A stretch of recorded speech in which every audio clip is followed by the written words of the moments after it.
Hello, everyone. Just a second. Let me see if this is okay. There we go. It's clear now. Are we live? How's the audio? Let me know. Um, I see some people already here in the live chat. Would like to see some questions. Are you guys following what's happening in Afghanistan? Kind of scary. How's my audio? Hi, Silva. There we go. Yeah, guys, let me know how the audio is and everything. I'm just gonna wait here. What is this comment here? New York Times has made an advertisement for a journalist who can be anti-India, anti-Modi.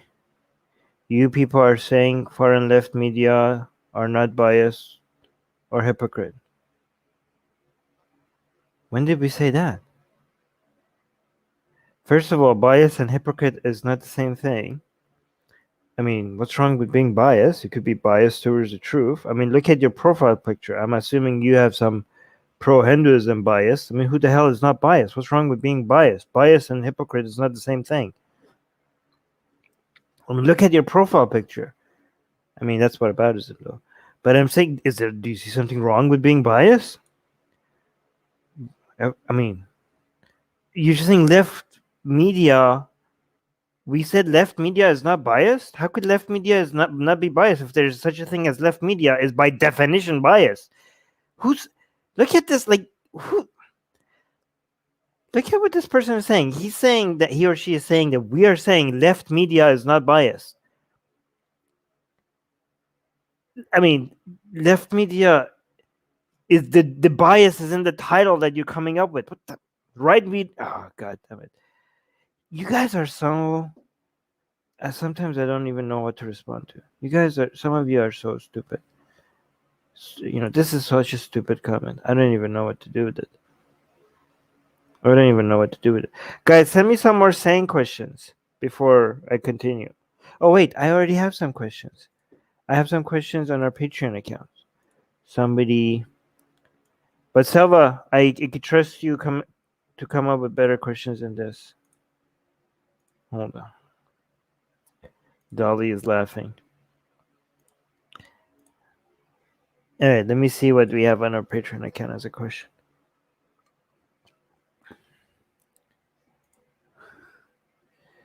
Here. All right, so Claudia on our Patreon is asking. By the way, guys, Patreon comments are basically get priority and all that. So Claudia on Patreon is asking, please update on the demonetization of Atheist Republic. Do you think this is because Muslims or other religious people are reporting you to YouTube? Are you considering alternative platforms? No, I don't think it was because of reporting this time. I think it was because of well, here's the thing: the demonetization is not the issue. We don't care about the demonetization as much. We just care about the strikes. The demonetization, because on Atheist Republic we have so many patrons right now that we're covered, so we don't mind being demonetized. We just want to make sure that we get to stay on YouTube because that's where all the reach is. So when the question is like, where have you considered alternative platforms? There is no alternative platforms. When it comes to videos, the most accessible platform for people, the place that you're going to have the highest reach is YouTube. So even if we get fully demonetized forever, we're not going to leave YouTube. YouTube is the best way for us to increase our reach. When it comes to making sure we don't lose our subscribers through strikes, is the alternative platform that we do use is our own newsletter. We can't trust, no platform can be trusted with our audience except our own newsletter. That's why people should just subscribe to Atheist Republic newsletter, and we have been successful in growing that list. So yeah, we don't rely. There's no other platform that makes it. So basically, the way you have to categorize this when it comes to coming up with this new way of like having to deal with things is that the monetization, okay, you having access to your audience and the audience having access to you. So you could look at it and cut it in three ways, right?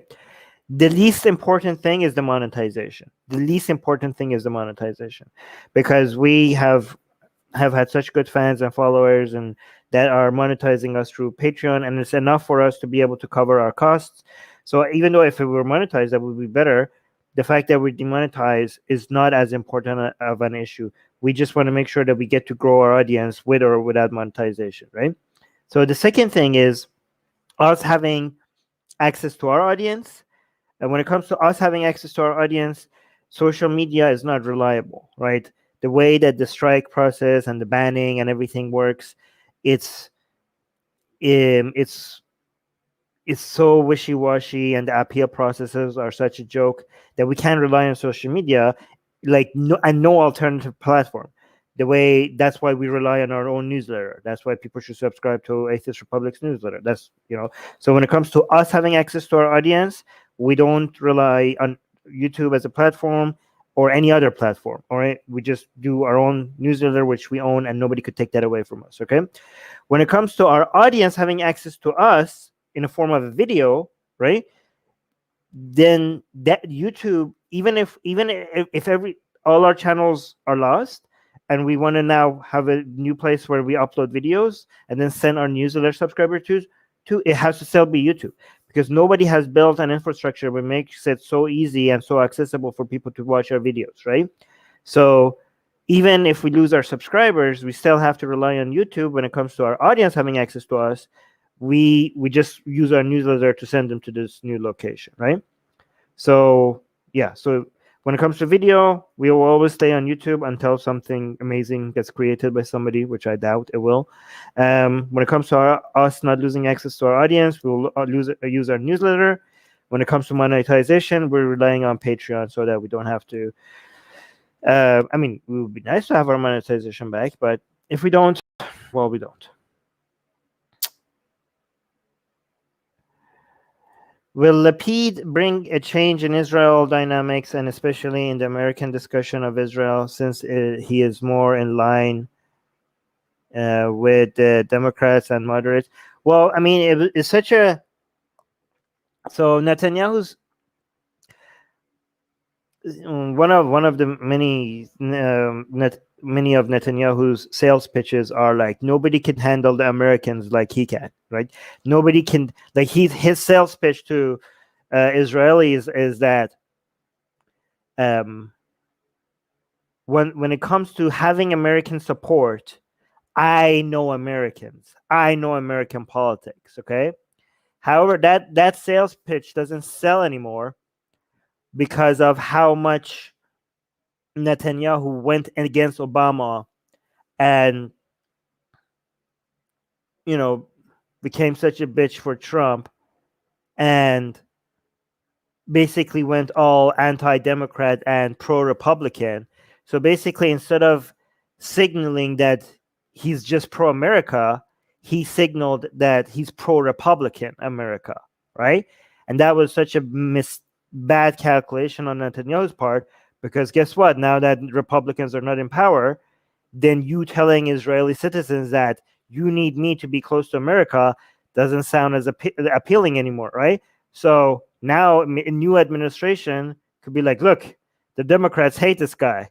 You need a new administration to deal with Americans, because Americans want a new guy, new person in charge to be able to, because this guy was like so bad to Democrats. They want, and the base of Democrats hate Likud and hate Netanyahu so much that a new face would be easier to have to deal with the Americans. And given, I mean, it seems like Biden also took advantage of that, to show like, no, look, this new administration we can be very close to, right? To make sure that Netanyahu is like suffering, like to show that America could be very close to this new administration, right? And the good thing, the prime minister in Israel is now extremely far right, but the person that Americans have to deal with could be mostly Lapid, and that guy is pretty like secular, pro gay rights and all that. So that's going to help make it easier, right? I mean, even if people even the progressives in America, even if they don't really follow the new politics in Israel, the fact that it's not Netanyahu makes it harder to hate. Like it's an enemy that you knew versus this new confusing thing that what's going on. They're more far right, but they're not. There's like they have Arabs now in the government, but there's more far right. Like what's going like what like it's harder. It was easier for progressives in America, which are a great force in American and democratic policies. Not they don't have full control, obviously, but they are a force to be reckoned with. It's harder to demonize this new government. So this new government is going to have an easier, it's going to be easier for it to get closer to make Netanyahu look irrelevant. However, don't discount Netanyahu. Netanyahu, as a leader of the opposition right now, has a lot of tricks up its sleeve. He's not going to just go walk away and be like, "Oh, this is the end of Netanyahu." Like, I mean, maybe it is, but maybe it's not. Like, this is not a man that's just going to like roll over and just let everything be as it is. Like he has a lot. It's very much in Netanyahu's intention right now to break this coalition apart and come back, right? Then wants to do it fast, right? Hello guys, hi Armin. Goddess Katie is saying hello. I just woke up and caught this live. Katie, you have the best questions, so come up with some questions right now. Okay, Selva has good questions too. Sometimes. Any thoughts on the propaganda spread through CCP on its 100 years anniversary? Wow, the language coming from that was pretty hostile, wasn't it? Like, what was it exactly that was like, Jesus, chill. Like, we're gonna smash like the heads of our enemies into walls or something? What was it, guys? Does somebody remember what was the language? Like, this was like the official, like, celebrating the 100-year anniversary of the CCP with just talking about smashing people's heads in walls. And like, no chill at all. Like, just like not like an evil empire at all. Like, they're not even holding back. Like, did you guys hear that? Like the way that we're talking about it? Was this a dream or did this really happen? This seems like a dream. Did I dream that they were talking about? Does it seem like real life? Smashing heads in wall. CCP. Can't believe I'm searching for.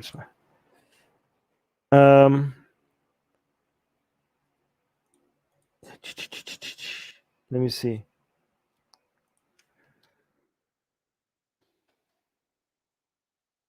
Oh no, I wasn't dreaming. Anyone who dares try to do that will have their. Okay, so G told massive audience gathered. Yeah, this was not a dream. Wow.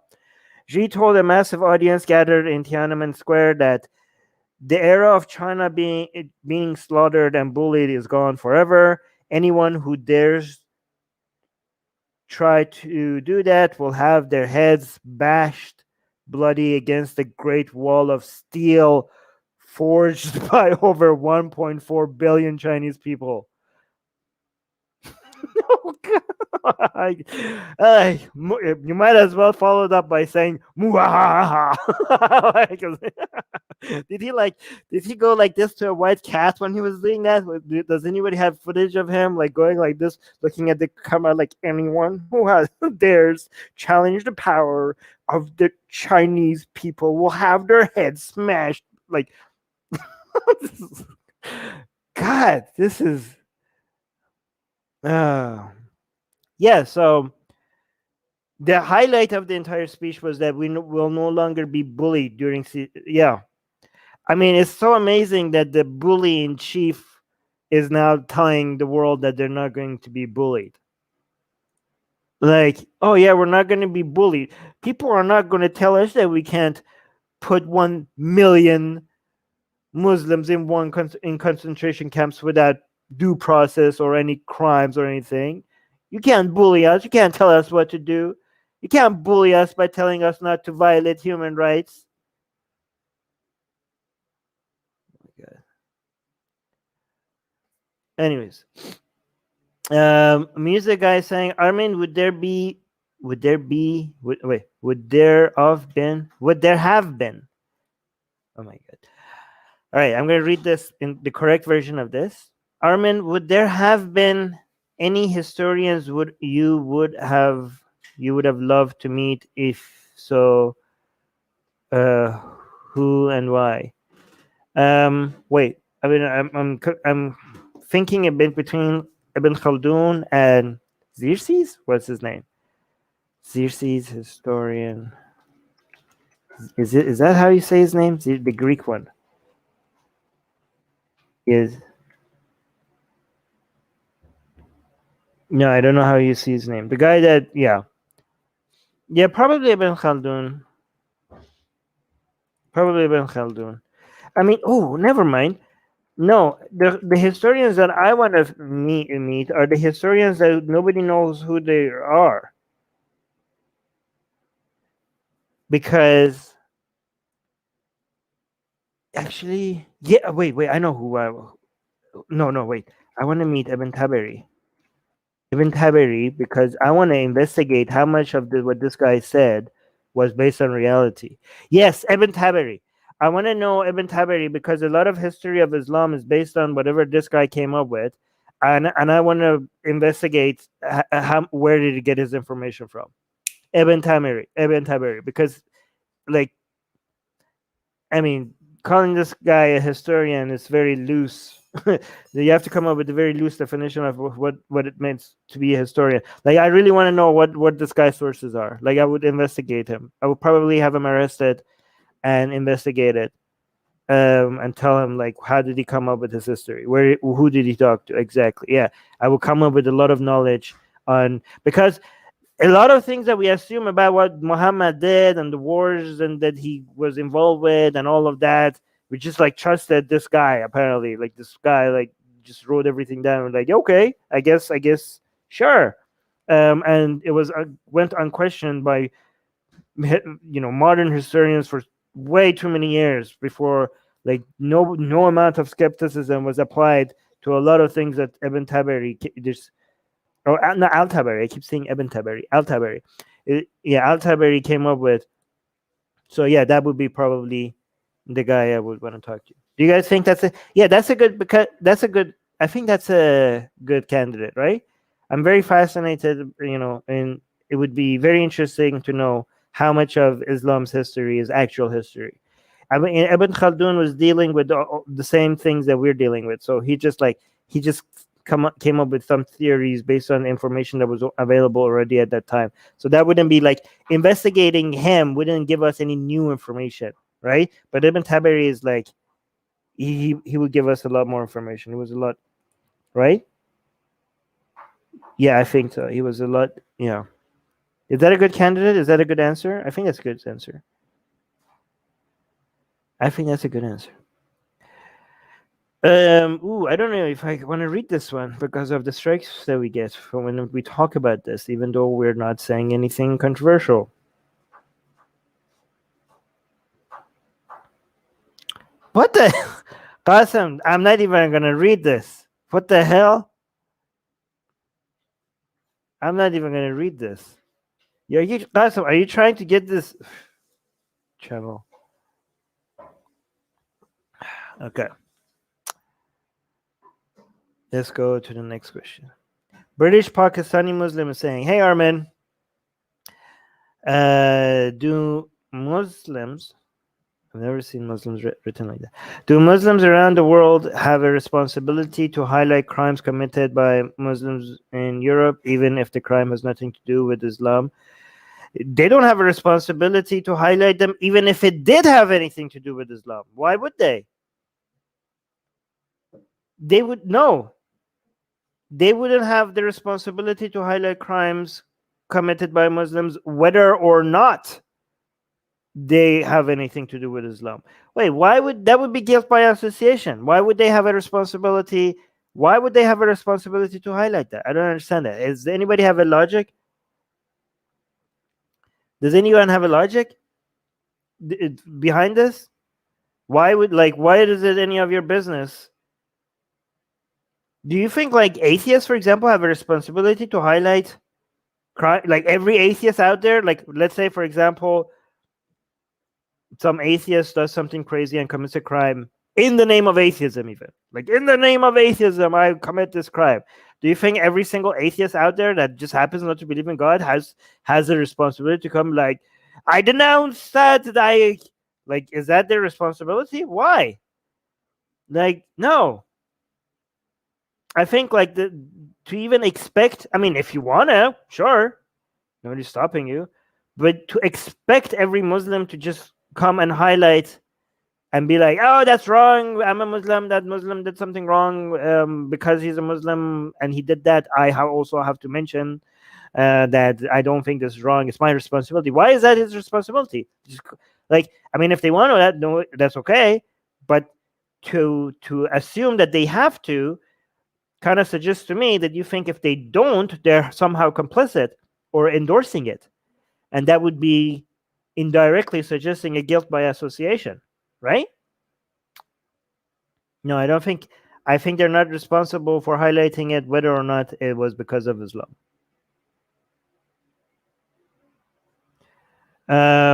Bobo. Hi, Bobo. Hey, Bobo. When are you inviting the Urdu freethinker to the podcast? He's awesome. Ali would be the best person to reach out. All right, here. I'll just tell Ali right now. Oh, this is not the right browser. I'm gonna tell him. Where's Ali? Ali, Facebook. Please invite the Urdu free thinker as a guest. Sent to Ali. Puya is here. Hi, Puya. I'm gonna, top 10 anime villains. I was wrong. Katie doesn't always ask good questions. All right. All right. Next. Silva. Exactly. CCP were saying all the things which gives off evil empire vibes. Yes, exactly. They were like, how could we look even more evil to the world than we are? By the way, guys, we have to be very careful because I am predicting a lot of anti-Chinese racism heading our way because of actions of CCP. Okay, we need to be here and we need to make sure that we like really stand against that. You know what I mean? Like, as China's influence is going to grow around the world, as CCP's influence is going to grow around the world, there's going to be like a ton of anti-Chinese racism growing. I'm predicting anti-Chinese racism to become a major problem globally. Okay, not like, oh, just Americans or Western Europeans, right leaning. No, like globally, there's going to be an anti-Chinese racism. We need to be here as the people who are anti-CCP, but also the people who are defending Chinese people against all the racism that it's about to hit. Okay. Yes. Music Guy 20 saying, Armin, do you think China's social and economic position will be affected by the low fertility rate announced recently? I mean, of course it's going to be. Okay, the question is not whether or not it's going to be affected. There's rarely there's no. I will challenge you to come up with any trend, economic or socially, any random economic or social trends that you pick, and then pick a second random social or economic trend, and they will be affecting each other. How could they not be affecting each other? Like, we're talking about the worlds of economics and societies where everything is connected to everything else. Of course, there's going to be some effect. The question is not whether or not there's going to be an effect. The challenging question is, what is the effect? That's a hard question to answer, right? And I'm not sure how big of a issue this is, and I don't know how the impact would manifest itself. So I don't know how. I don't know how it would affect it. But if the question is, would it affect it? almost guaranteed. It's guaranteed everything is going to affect everything else, right? It's the butterfly effect of economics. But yes, the answer is yes. I don't even have to look into this, and I know the answer is yes. The hard question is like how, and I don't know. Let me think about it.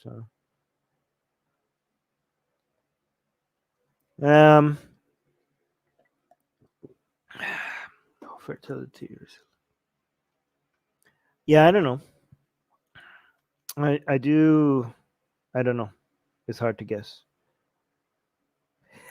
I mean, China's. The thing is that you might want to assume that income is going to go up and services are going to become more expensive in China and people's wealth in China is going to increase. And some point they're going to demand, when the government has to rely more on the services provided by the people in the country and less of them being available, and more as their incomes and their productivity goes higher and higher, the Chinese people are going to reshape Chinese government in a way that it represents them slowly in time more compared to now.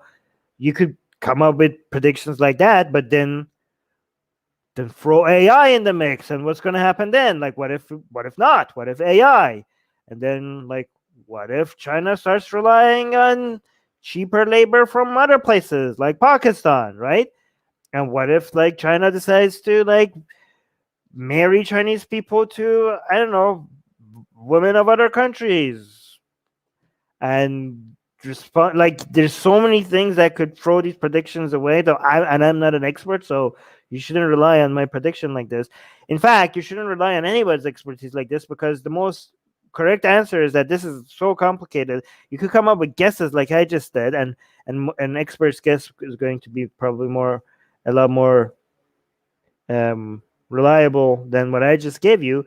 But if you shouldn't, even an expert that gives you any guaranteed answers like this is full of crap, because anybody that is trying to predict, socioeconomic conditions and things of that nature in the distant future has to make sure that they tell you that this is it's very unpredictable, right? Like, guys, like, look how whenever you ask questions like this, just remember, who saw Trump coming?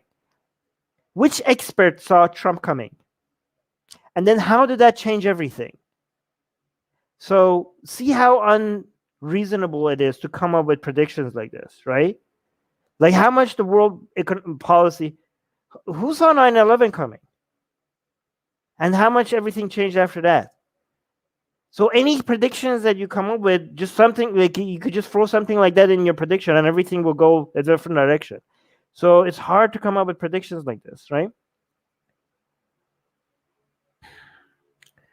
Chuck is saying, what was the last time you were in Iran? Do you think you will be able to ever visit Iran again? Last time was 16 years ago.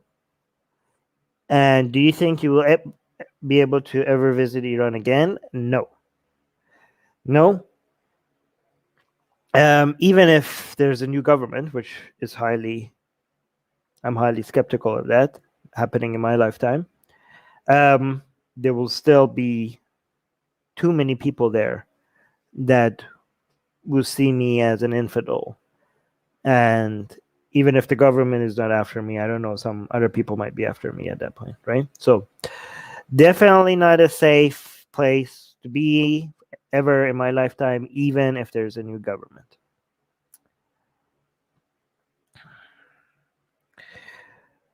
Which human rights activists do you admire the most, and why?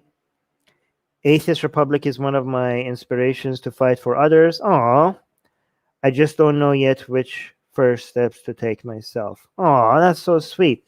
And living or alive? Living or alive? Living or dead? Living or alive? Wait, I can tell you about somebody I recently found out about. No, I need to. There was this Russian guy who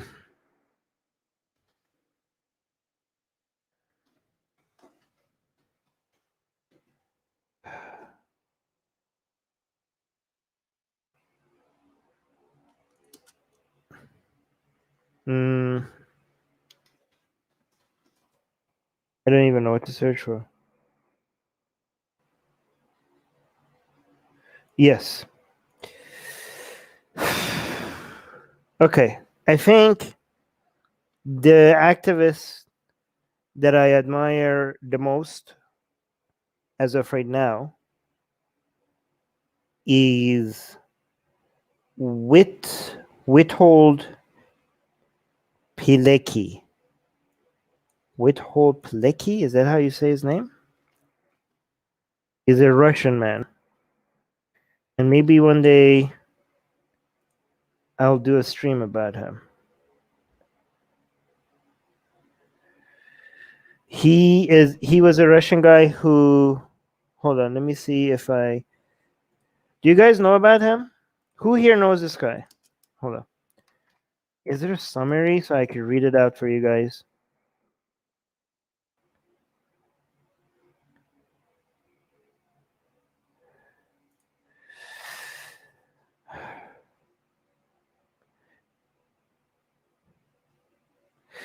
This is okay. So I don't know how to pronounce his name. Witold Pilecki.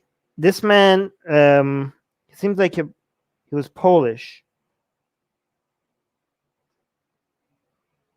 and he snuck into Auschwitz and became a prisoner, and then he snuck out to bring messages, to bring reports from inside Auschwitz to the Allies, to try to save the people, was a Polish resistance fighter who voluntarily went to Auschwitz to start a resistance, and he sent secret messages to the Allies, becoming the first. This was the first man to sound the alarm about the true nature of Nazi Germany. I'm not saying the N word because you to be sensitive.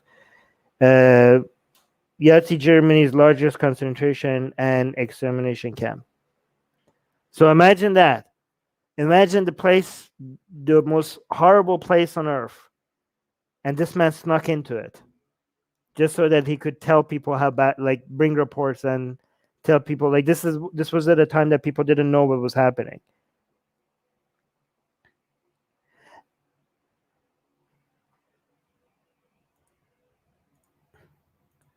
Let me see. And then his story didn't end well.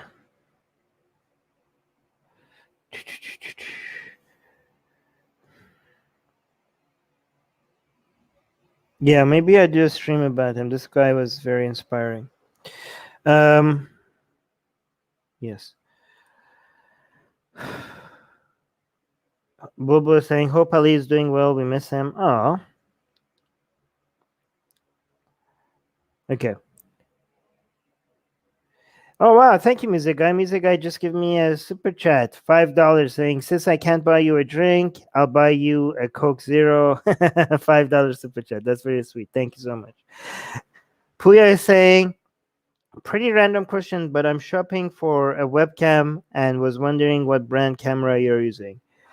I'm using a Logitech something. That's all I know. So Logitech HD. I think they're all the same. Just find the cheapest Logitech HD. They're all the same. They're all the same. Just save your money. Katie saying, why do you think some ancient cultures associated the eclipses with sun and moon getting swallowed? Hindus thought Rahu swallows the moon, and the Norse thought the wolves swallow the sun. Well, I mean, the easy answer is because if you want to associate gods with what's happening to suns and moons disappearing, what action do you think will cover that the most? Right? Like, something is disappearing. You want to involve a god or goddess or whatever with it disappearing. I could only think of two things. One, you swallow it. Two, you shove it up your. Can I say this? Wow, actually, I can't. Here, shove it up where the sun doesn't shine. Literally.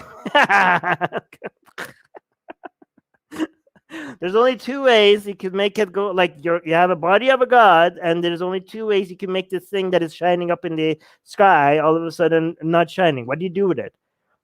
Right? You have how many holes do you have in a body?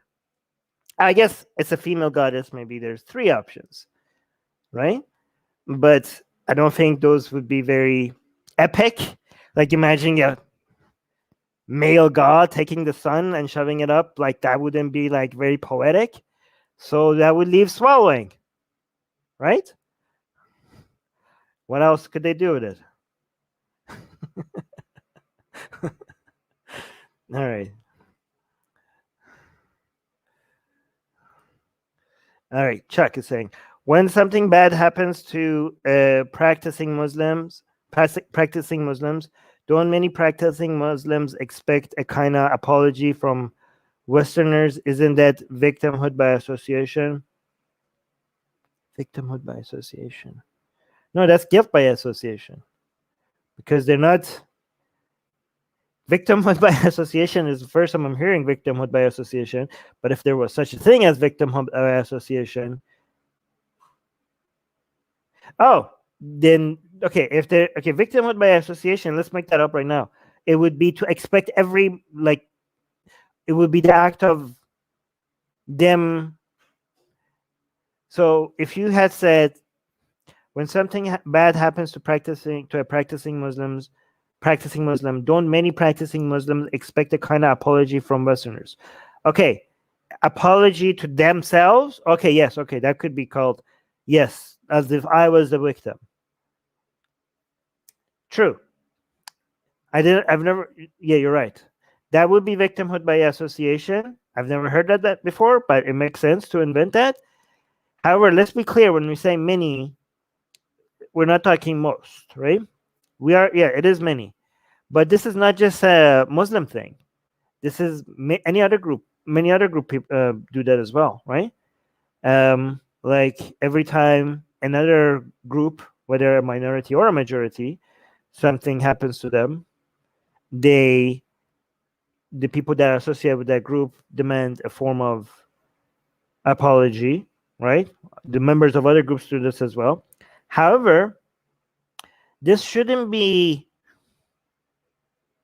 There is justified versions of this, right? Not an apology, but a demand for making things better. Like so you could say, like, if it's an apology, then it's justified. But a lot of times it's not an apology, right? A lot of times it's like, I'm terrified, right? Like, so here's the thing. Like, let's say, for example, you belong to the group X, right? And somebody targets somebody because they belong to the group X, and it happened to that person by a member from group Y because he was part of group Y. Okay, so if I belong to group X and I go to somebody else from group Y and be like, you need to apologize to me because of that other Y did that other thing to that X, then that's unjustified. Okay, like, well, it wasn't me, why do I need to apologize? Okay, that's unjustified. However, if you say something else, you're like, dude, it's X season, they're going after X's, and guess what, I'm an X. Okay, I'm scared. Okay, first of all, that's justified. They've been hunting X's and you're an X, so you could be like, so this fear by association is justified because the association is what's making you a target. Okay, so victimhood by association is not justified. Well, no, victimhood is maybe justified, but guilting you by association is not justified. But fear by association is justified because you might be fearing that you might be next, right? And then maybe if you go to the group members of group Y, I'm like, I know you didn't do it, But given that you have a standing among wise, can you maybe say something that has you seem to have an influence on them? Can you maybe say something to relieve the situation? I think that's not unreasonable, right? So if a member of group X comes to me and be like, Armin, you're a member of group Y and Y's are attacking X's, so you're guilty, they're like, no, I would refuse to apologize, like, because it wasn't me. But if the same person is like, okay, Y's are after X's and you're part of Y, and see, it seems like a lot of Y people are listening to you, can you say something because I'm scared and they're after us? I'm like, yeah, sure. Right? So I think it depends. Like, so don't classify them all at the same time. Like, because they sound the same and they have the same pattern, you just have to, doesn't mean that they're all wrong, right? And in victimhood by association by itself also, not just fear by association, victimhood by association makes sense, right? Maybe a crime was not committed by you, but you are a victim because you're now living in fear, right? If you're living in fear, even though the crime was not committed on you, you're still a victim. And you're a victim because of your association. So guilting somebody by association doesn't make sense, but victimhood by association might make sense. Certain situations. Katie saying, also the anime villains comment was a meme for the CCP section. Oh, okay. I thought that was a question. I was joking that you don't ask good questions. British Pakistani Muslim saying, Harris Sultan argued that they do have a responsibility to highlight crimes regardless of whether it has anything to do with religion. I debated him on the topic on his latest show. Yeah, I think he's wrong. I think I would go as far as saying even if it had something to do with their religion, they still don't have a responsibility. And I would apply the same thing for Christians and atheists, right? It would be unreasonable, like let's say an atheist committed a crime. It would be unreasonable to expect every single atheist to come out and say, this was wrong. Like, why are you saying this is wrong? Like, there's so many crimes happening. Why are you condemning this one? Like, you're not like, or they're like, oh, well, you're a leader of the atheist movement. Like, Dawkins, you have to, who made, like, Dawkins might say, like, if, I don't know what Dawkins would say, but I could imagine somebody who's seen as in a leadership position among one group, among atheists. I'm not a leader of all atheists. I'm just like the leader of this one organization here, right? I don't speak. Like, let's say, for example, like somebody came to me and said, like, Armin, condemn this because an atheist did it and you're an atheist. Like, there are bigger crimes happening. Why do I have to, like, I am condemning, like, for example, China doing this and Saudi Arabia doing that, and the CCP doing this, Saudi's government doing that, Iran's government doing this, okay, not Iran as a whole, okay, and not Saudi Arabia as a whole. And these are major crimes happening. Why do you want me to focus on one crime committed by one person? And like, well, because this person is an atheist. Like, okay, I mean, that other person committed a crime and he was like a capitalist. I'm a capitalist, so should I denounce that one as well? Like, should I go and like look at crime stats and see what do I have similar to other people that are committing crimes and just like make sure that I condemn every single one of them?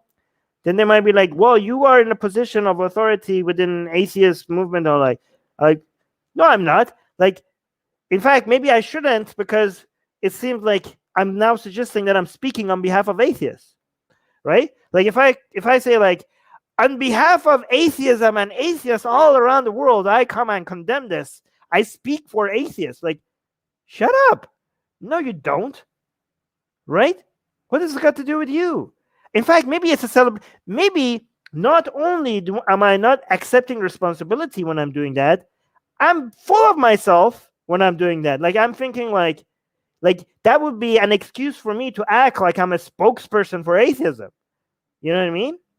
Like, maybe when imams do condemn crimes by some Muslims, maybe it is an opportunity for some of them, right? Maybe some imams and stuff like are waiting for some Muslims to do something so that it could be like, I condemn that, I am a Muslim imam and I speak for many Muslims, huh? Like, remember that I exist, right? So maybe that's the intention behind condemning some of these crimes. I don't know, but I don't see why. Like, it has nothing to do with you. It has nothing to do with you, right? People are wrong. Yeah, anyways. No, people here, let me actually say, like, maybe the argument is like, well, the crimes that they're committing is coming from Islam and you are endorsing that idea. Well, I mean, I believe in evolution, right? And a whole bunch of racists use the evolutionary biology as a way to excuse their racism and some racist crimes. Do I go and they do every time a racist does something? Should I go like, as a believer in evolutionary biology, I want to make it clear that this man who is misusing evolutionary biology to commit his crimes does not represent the rest of us who believe in evolutionary biology. Like, I would have to be like actively like looking. You know how many crimes people are committing? Like, guys, I prefer personally, to either focus on crimes that are major trends and are affecting a lot of people, or something that has been picked by the news for us to represent some other ideas, or something that our community has decided that, it's not based on like me defending my fellow atheists who are not criminals, right? It's based on our community picking and choosing what they want to what they want us to highlight, and Susanna picking what's important, and also using, if a story is not like something that is affecting a lot of people, maybe there's something that we could learn from it, right? Or maybe we could use it as an opportunity to tell people this is not a bigger thing, right? That this was a very unique, specific event that doesn't represent, I don't know, the larger community of this group of people, right? It could be used as that. Anyways, yeah, this is basically guilt by Harris Sultan is committing guilt by association fallacy. All right. If he's being represented honestly. Chuck is saying, when something bad happens to a practicing Muslims, don't wait. Did I not just read this? Yeah, I read this already.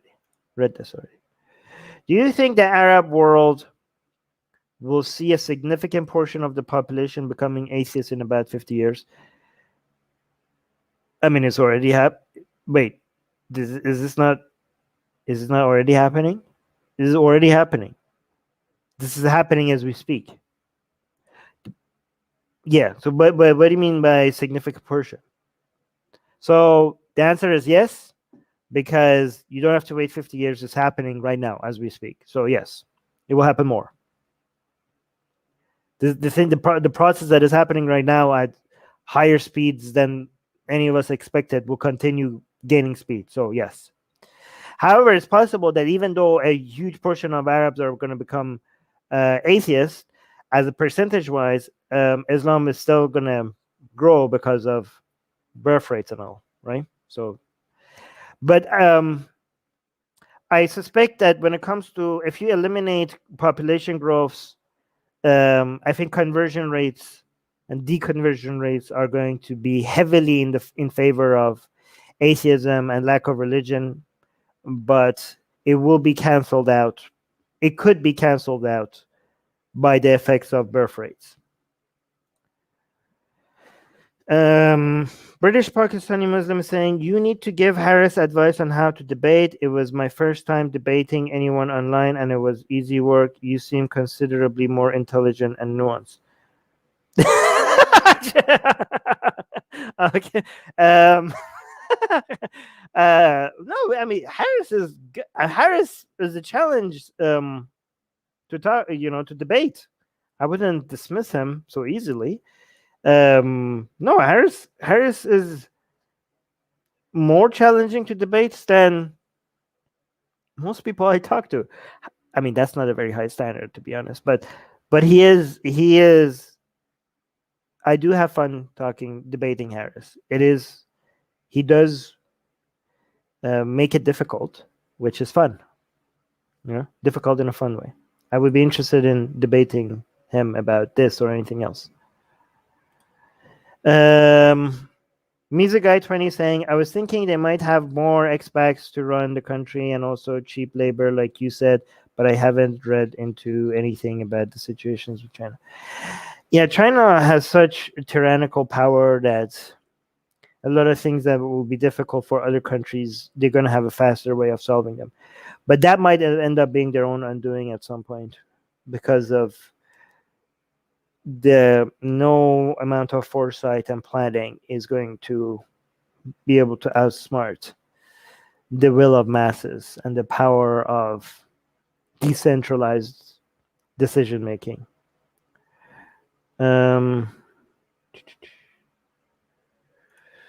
Goddess Katie saying, by the way, Anne, I think Anne was asking me for a hero because she was expecting somebody as a role model or something like that. So I don't think that I give her a good answer. Like Anne was looking for like somebody to inspire her. And I don't think somebody that snuck into Auschwitz is too high of a is like too good of an activist for any of us to use as a role model. Like maybe I should bring it a bit more down to earth. Like none of us, I think, are gonna, sneak into the Chinese concentration camps anytime soon. I think. I mean, I don't know. Maybe one of you guys are, but not me. What is a role like? What? Who is a good activist that would be a good role model?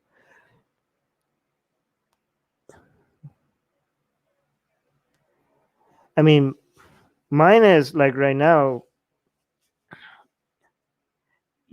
So here's the thing. Mine is Susanna, but you guys don't see what she's doing behind the scenes, so you guys would not. It's not going to be relevant to you guys. But I see what she does behind the scenes, so every day I'm inspired and motivated by what she's doing. Well, somebody that is more in the public eye and could be used as a role model. Who would I have to think about this. I have to think about this. Who would be a good role model? An activist. Yeah, I have to think about this. I will get back to you. And if you're still here, do you mind like asking me this like in the future when I have a better answer?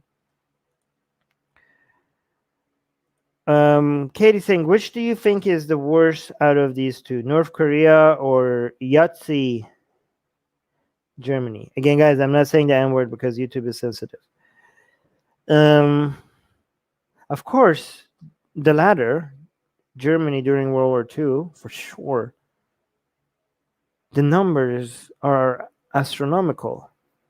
Wait, how many people right now in North Korea? No, yeah. It's not just about the number of people in camps. It's also about what they did to them. Definitely the latter. I mean, I don't want to dismiss, like right now, the worst situation in the world is in North Korea. But the number of people that were killed it was astronomical in Germany. Definitely the latter. Easily the latter. But I hope like nobody sees that as a dismissal of how bad the situation is right now in North Korea. When it comes to human misery, there's no competition with it right now. And at this time. Nowhere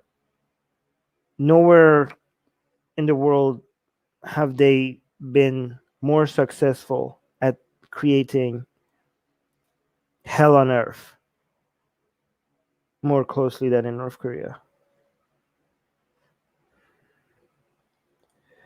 Puya today, not historically. Puya is saying, do you think it's likely for the US to have an atheist president in the next 20 years? Didn't US just have an atheist president? Wasn't Trump an atheist president? I think Trump was an atheist president. I don't think that guy believes in anything. Yeah, I think, first of all, I do think it's very likely that at least one of US presidents was an atheist. Very likely. Very likely. At least one of them. So I think US probably already had a closeted atheist president. By atheist president, you mean like openly atheist president? 20 years, huh? I think it's possible.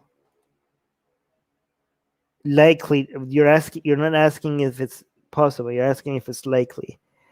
I don't know. 20 is very short, but I think it's more likely than what most people assume. It's more likely than what most people assume, but still I don't know how likely. 20 is short amount of time. Yeah, I think it is likely. Because I don't have to commit to it. I'm just saying likely. Yeah, I think so. Depends also how you define an atheist.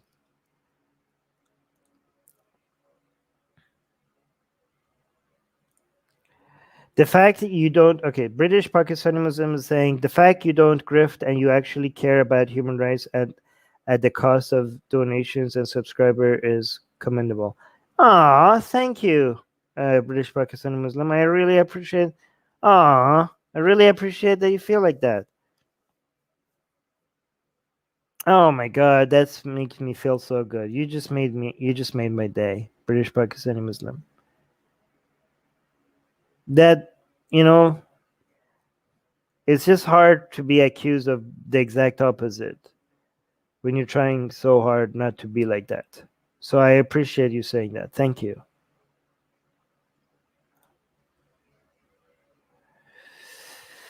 Atheist K is saying, "Hey Armin, why did you block me from the Atheist Republic group?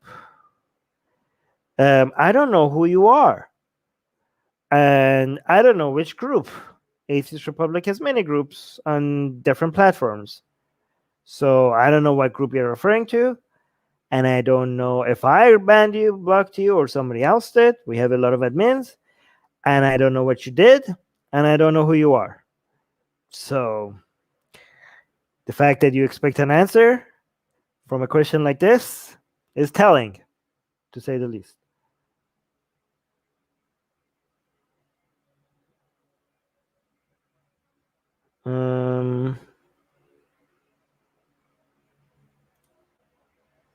Why did you block me? I tried to join several times, and each time I got refused, and then suddenly you seem to have blocked me completely because the group isn't even appearing anymore in search bar.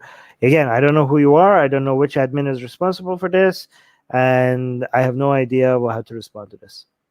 So I'm going to ignore that. Armin isn't a designated cat herder. That's probably a best practice. I don't know what this is referring to. Did I miss a question or something? Doesn't that depend on the type of crime? If it's related to the main ideology, like stoning women in Islam, and if you think it's wrong, then you should speak up. Guys, do you understand how many crimes are committed every single day? No, wait, every single hour? Why should you why would you think that you have to speak up about every one of them just because you belong to the same group?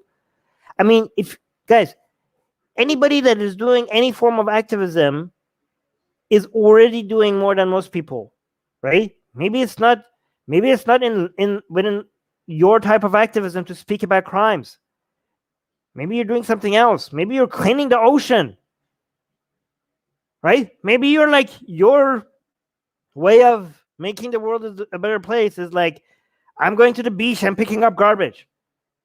Like, no, you have to speak out against crimes. Like, no, I pick my brand of activism. Thank you very much.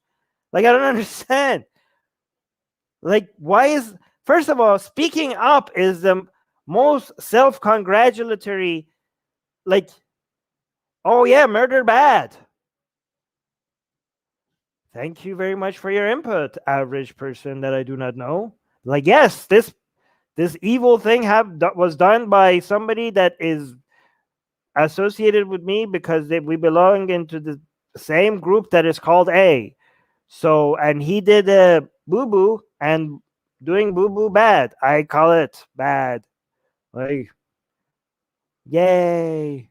Like, what does that do? Why do we, why do, why do we expect that? I mean, if you think like, if you're a thought leader and you think you could have an impact, then thank you, okay? But if you're a thought leader and you're focusing on inspiring people to do something else, then do that. Just be a solution to some problem. You don't have to be a solution to every problem.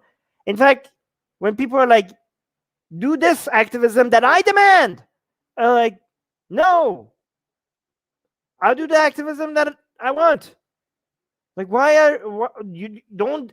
It seems like you're becoming a dance monkey to people like that. You have to dance to their tunes. Like, I'll focus on the things that I care about, and also that I'm passionate about, that I think that I could do something about, or that resonate with me, that will make me have a higher impact. I will just do the things that I want to do. Like, why are you demanding for me to do this type of activism?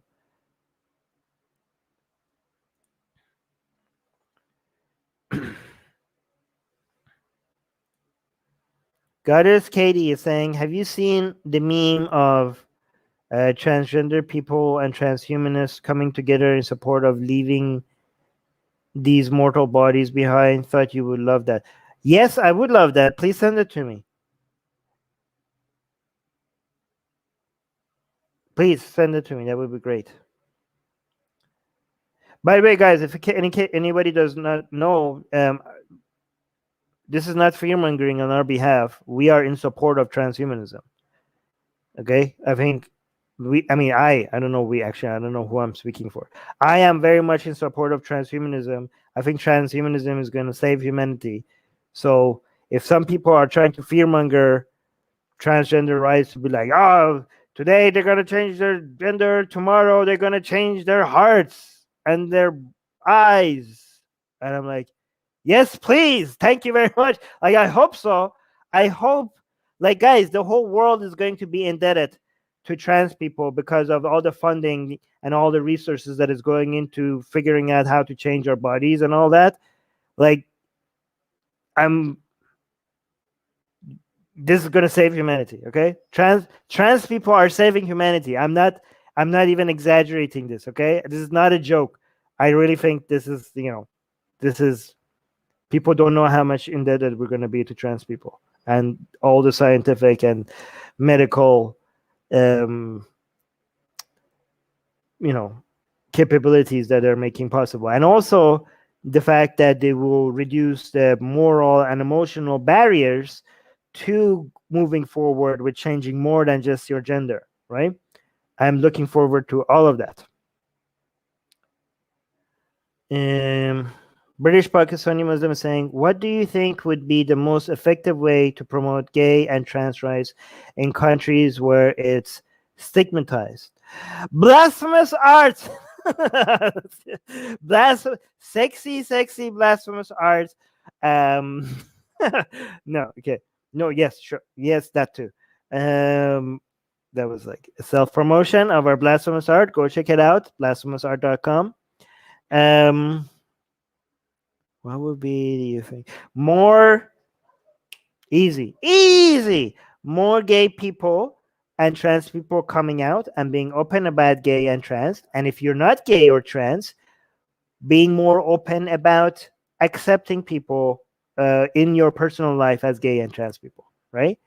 Like, if you're gay or you're trans, even if you're not in a society where, let's say, for example, you're gay, but you live in US and you're a content creator and you have fans maybe around the world. So if you think it wasn't relevant for you to be open about it, guess what? You being open about it is going to help more people know, like, oh yeah, I like this guy and he's gay.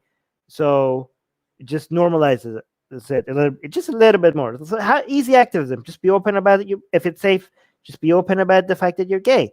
Be open about the fact that you're trans. If it's safe, if you're comfortable with it, it does help. Like, it does really help.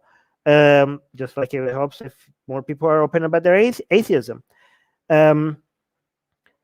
Yeah, and if you're not gay or if you're not trans, just letting more people know that this person who happens to be gay is a hero of mine, or this person that happens to be trans inspires me and I love, I don't know, their content. Go check them out. Like, just normalizing the fact that these are people you cherish in your life, right? I think that helps a lot. It's a more emotional promotion of trans and gay rights rather than a logical one. Wow, British Pakistani Muslim just gave me £2 super chat. Thank you so much. Then keep up the great work, mate. Thank you. That's very sweet. Sorry I missed that earlier. Thank you, thank you. Oh, and here's a question from British Pakistani Muslim. What do you think would be the most effective? Oh, wait, I already read that. I'm losing it. All right, there we go. Doorknob is saying, "Oh, I don't know if I can say this. This could get us a strike." Just reading this because it did. Like, people are like, "Oh, Armin, you're being paranoid." Like, so. By the way, talking about Harry Sultan, he told us we were being paranoid by not saying certain words, and then we said certain words, and it wasn't even like something bad. And just because the words that we used, we got a strike. So I can't even read questions, right? With Just read it on the screen, okay? With those things out and about in the world, have you heard any chatter about getting you and other ex-Muslims on speaking tours against something? No, because I don't know if it's going to be like, hey, everything is okay, and then you do something, and then all of a sudden some wave comes in, and like, oh, now you can't go back. I'm comfortable just not traveling for the next decade or two, maybe. I don't know. I also think like it's easier to reach people just sitting here and talking to you guys, right? I don't know. Maybe it was really fun to go out, like what we did in Amsterdam and Germany and London. It was so much fun. But I'm having so much fun streaming with you guys, so I don't know. Like, it would just make me stream less if I did that. By the way, as someone who considers himself a Muslim, okay, so British Pakistani Muslim is saying, by the way, as someone who considers himself a Muslim, I consider some ex-Muslims, especially someone like Mariam Namazi's role model on how to tackle sensitive subjects effectively. Oh, wow. Well, congratulations in being so open-minded that you have ex-Muslims who you admire as a Muslim. That's fantastic. Yeah. That's very open-minded of you, British Pakistani Muslim. Puya is saying Abraham Lincoln was said to be closeted atheist, but Trump was Christian and had a crazy spiritual advisor. I don't think Trump was anything. I think Trump was Trump. Did Trump? I don't know. I can't read people's mind. But if I had to guess, he doesn't believe in anything other than himself. Trump will say and do anything that gets him attention. Right? So I don't think he even knows if he believes in Christ. I don't think he does. I don't know. This is guesswork. I can't read people's minds. I'm just guessing that he doesn't. Anne is saying, do you know about Nazia al-Dulaim? Apparently not. The first woman cabinet minister in the Arab world? No, I don't know. No. I only found out about her a couple of weeks ago, but there's hardly anything made about her. Yeah, I don't know about that either. Who is she? Cool. Naziha al Ulaimi. Who is she? Was an early pioneer of the Iraqi feminist movement. Wow, that seems pretty dope. That's badass. Yeah, that's very interesting. Thank you for introducing her to me. I will keep an eye on her in case she comes about again. I have a bad memory with names, though, so there's that. Music guy saying, I want to be Ali. Okay. What do you think of Apostate Prophet's pro-Christianity bias? He recently is making more and more videos about how delusional Christians are to think that he's going to become Christian, and how it doesn't matter how sweet and beautiful Christianity sounds, he cares about the truth, and Christianity is obviously not true.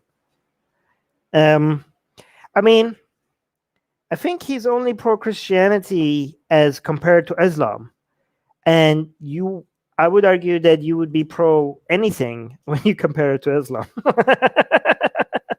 I mean, I would be pro a crab sandwich if you compare it to Islam. You could put me down as pro crab sandwich.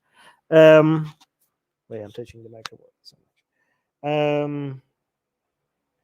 Yeah, I mean, he used to have more videos about finding beautiful things in Christianity, which I disagreed with him, and I even have a debate with him about that. So you could go watch that.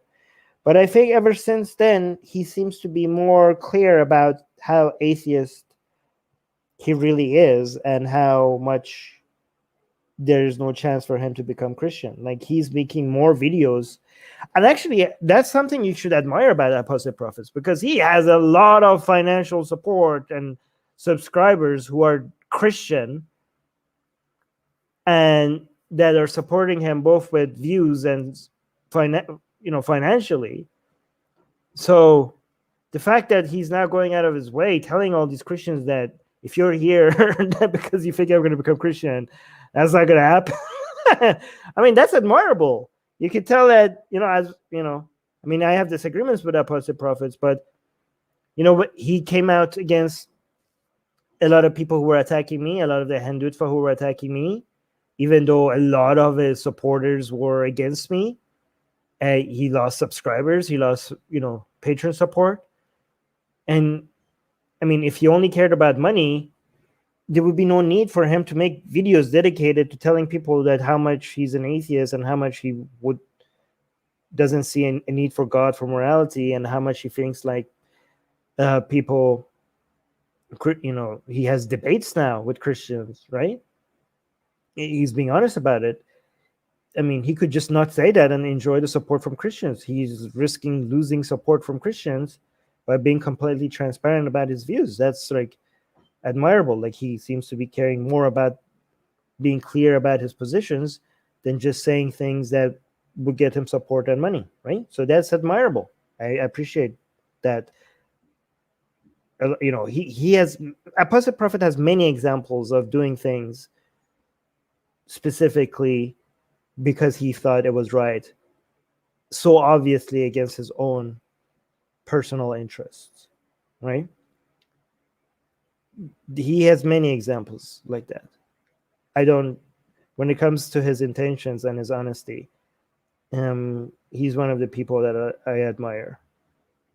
I mean, I still have disagreements with him on Christianity or on some other subjects, but on the fact that he believes in the things that he believes and he's being honest about what he thinks is the truth, I have very little doubt on that.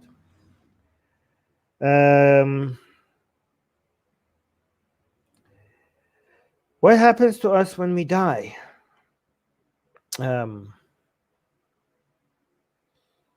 Depends on what people do with your remains. Depends on are you being buried or cremated? I don't know. What's in your what are you planning to have done to you? Are you going to donate your body? Wait, that's not you, by the way. So there is what happens to us when we die. There is no us anymore. Nothing happens to you when you die because you cease to exist. If you are asking about what happens to your body, then that probably depends on your choices, depends on your personal choices. I don't know what country you live in, so I don't know what you're going to do to your body. But there is no us for it to have anything to happen to after we die, right? How could anything happen to us after we die? There is no us after we die.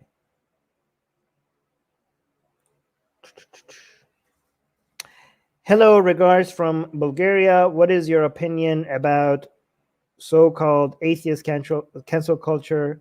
Should we cancel people like Dawkins, Mullen? I almost said that person's name. YouTube doesn't like that. And not putting them in the same basket.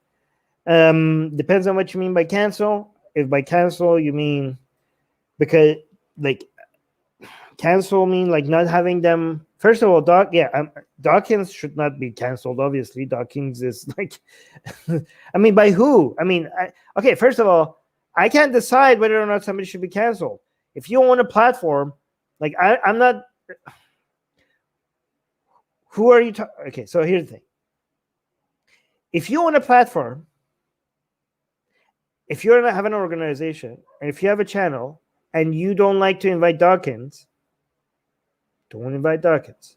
So, are we like decide like when you say should, like are you saying that we should? Because when you talk about cancel, it's beyond just not inviting Dawkins. It's basically pressuring other people to also not invite Dawkins, right? I mean, good luck with that. He's Dawkins. You're not going to be able to. It's going to be hard for you to pressure. I mean, if Dawkins wants to go on someone's like show or YouTube channel, I'm pretty sure there's going to be plenty of people that would love to have him on. I mean, Dawkins is not cancelable, right? Dawkins could just like, people could be like, we're not going to invite him. Like, he's just going to still be able to say the things that he wants to say, and the whole world is going to listen, right? So, I mean, not the whole world, but the people that matter regarding that topic, they're going to find out that Dawkins said that. Like, how is it even possible? Like that second person that you said, that person doesn't have as big of an audience as someone like Dawkins. So it's not even possible for you to be able to cancel him, right? But if by cancel you mean don't invite him, I mean, if somebody doesn't want to invite him, just don't invite him. Are you talking about like pressuring other people not to invite him? I mean, you are not going to be able to do that. Are you like going out, like if by cancel culture you mean like creating an atmosphere and environment where it would be taboo to invite him? And yeah, that's a horrible idea. Obviously, like Dawkins is somebody that has a lot of interesting perspectives on so many things, and whether you agree with it or not agree with, we will probably want to know what he has to say. So if it's not going to be your platform, well, the person that gets to have him on his platform, it would be their win and your loss, right? So it's impossible, right?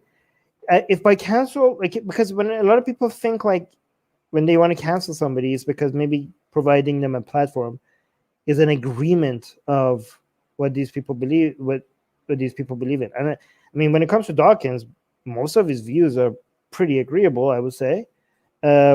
Still, I would think, even after things he had said that I disagree with, I still consider him a very, very, very valuable asset to us, to our movement, even today, very much today, right? Doesn't mean that I agree with everything. That's not an endorsement of everything he says, obviously. I mean, that goes without saying. That second guy that you're mentioning, that guy is toxic, right?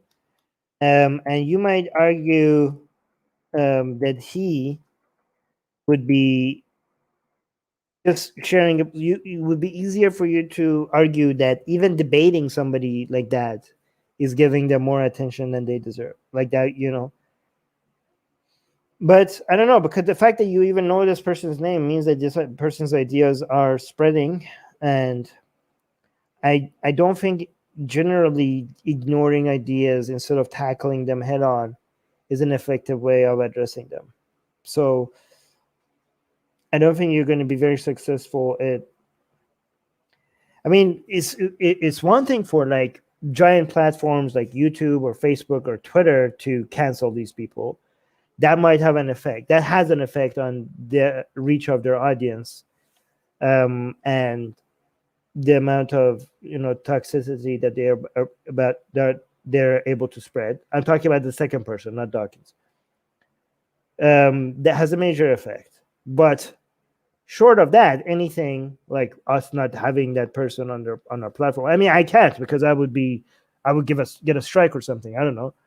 But if they were still on these platforms and I wouldn't get a strike or something, I would definitely want to have them on. I would think ignoring these ideas is not going to help fight them.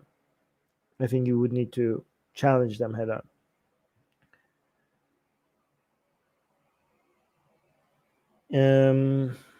All right.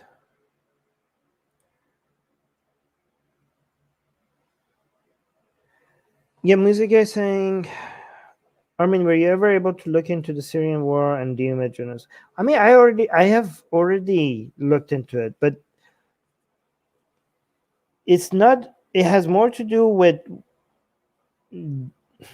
whether or not the definition of a genocide requires the numbers to reach a certain level. Because if not, based on definition, it was genocidal. Like it wasn't as big as, I don't know, like Rwanda or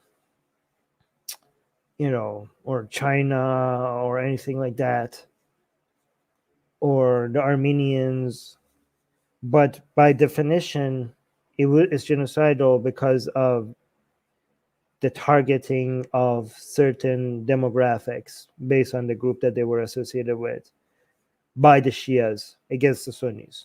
So yeah, it was genocidal. It's just not maybe at the same level of other genocides we think about in modern history, but by the nature of it, it was.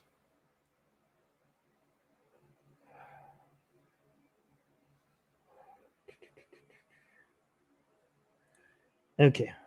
Isn't it amazing how many Hindutva supporters weaponize people who claim to preach Indology? I think this is India, like true Indology. Is that how you say it? But the founder of Indology was an Iranian Muslim. Okay, this is something I don't know what you're talking about. I do not. I have to look into this. Yeah, I don't know what you're talking about. That's very interesting.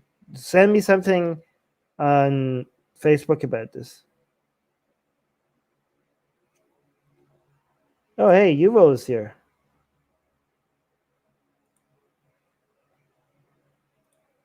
Okay, I need to finish the questions very fast. This is not a question. This is not a question.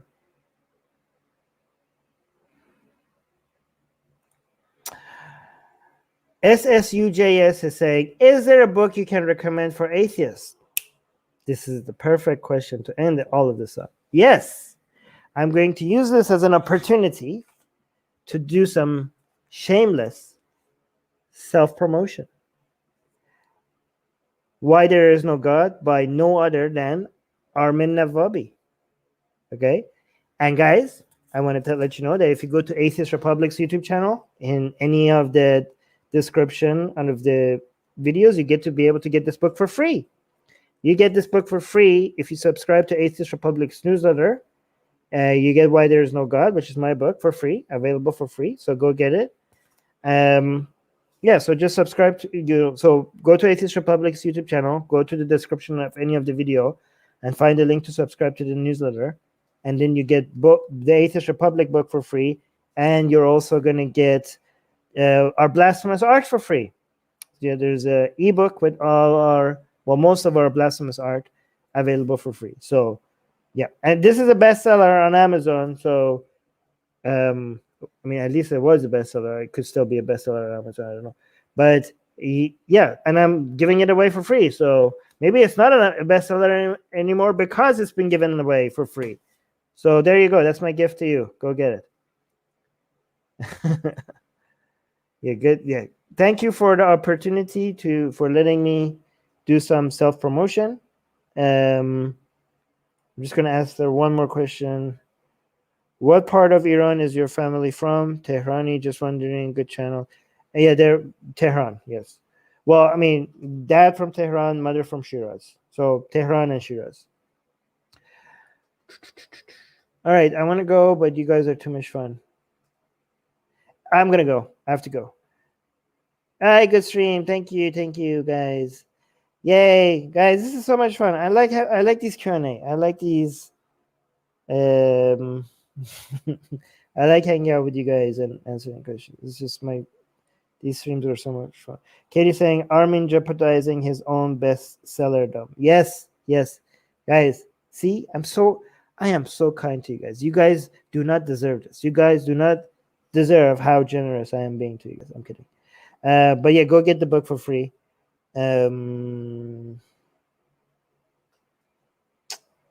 Yeah. Okay. And saying thank you for your time. And sorry, I didn't have a better answer to your question. I'm gonna come up with something. I'm gonna think about it. I have to come up, like, people ask me, like, a Muslim who I admire, an activist who I admire, a woman who I admire. Like, I have to come up with answers to this, because people who, I mean, atheist would be Susie, a woman would be Susie as well.